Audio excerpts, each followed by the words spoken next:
10 Informal English Phrases in Conversation from espressoenglish.net. For this lesson, I took some small pieces of conversations that I've heard in the past week, which have interesting informal expressions, and I'll be using them to teach you today. Let's look at the first one. Sorry I'm late, guys. I overslept. No worries. Let me bring you up to speed. You can say I overslept when you accidentally sleep later than you had intended to. For example, if you didn't hear your alarm clock. There's a different expression, sleep in, when you intentionally sleep later than usual. For example, on weekends or on holidays when you don't have to go to work or school. Now let's look at the next line in the conversation. No worries. Let me bring you up to speed.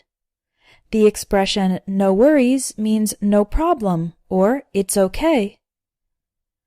To bring someone up to speed means to give that person updates, tell them the information that they are missing so that they can have a current understanding of the situation.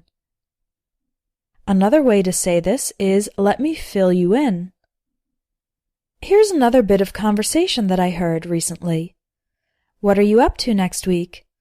We might go to the beach, but our plans aren't set in stone. What are you up to is an informal way to say what are you doing. You can use it to ask about someone's current activities or about their future plans, as in this example. What are you up to next week?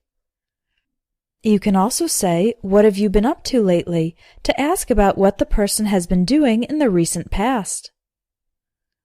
The response is, we might go to the beach, but our plans aren't set in stone. If something is not set in stone, it means it is not yet confirmed or final and could be open to change. Here's another bit of conversation I heard when talking about a book. One person said, I didn't read the book, I just skimmed it. And the other person replied, okay, but you got the gist, right? To skim a book or article means to look over it quickly. When you skim, you don't read every word carefully, you just try to get an overall idea.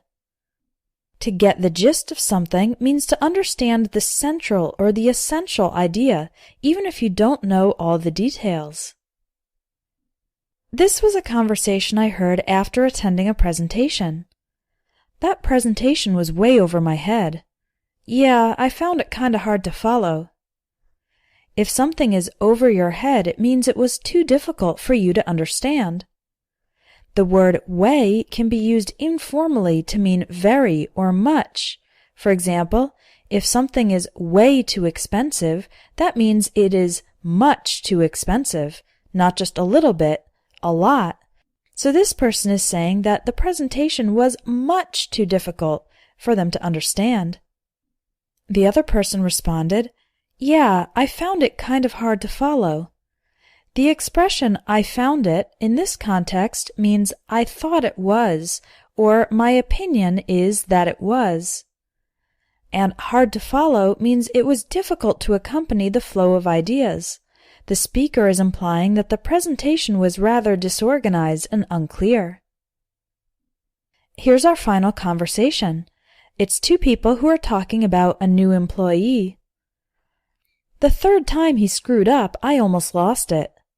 You've got to cut him some slack. He's still new. The phrasal verb screw up means to make a mistake or do something incorrectly. Another way to say this is mess up. The expression I almost lost it means I almost lost my temper, meaning to get very angry, visibly angry. The other person said, you've got to cut him some slack. This means you need to give him some extra freedom or extra patience or treat him less severely than normal because this employee is still new. Learning English from conversations is a great way to improve your speaking. In the Everyday English Speaking course, you'll learn the phrases that native English speakers use in daily life. The lessons are based on dialogues. Visit espressoenglish.net, click on Courses, and look for the Everyday English Speaking course.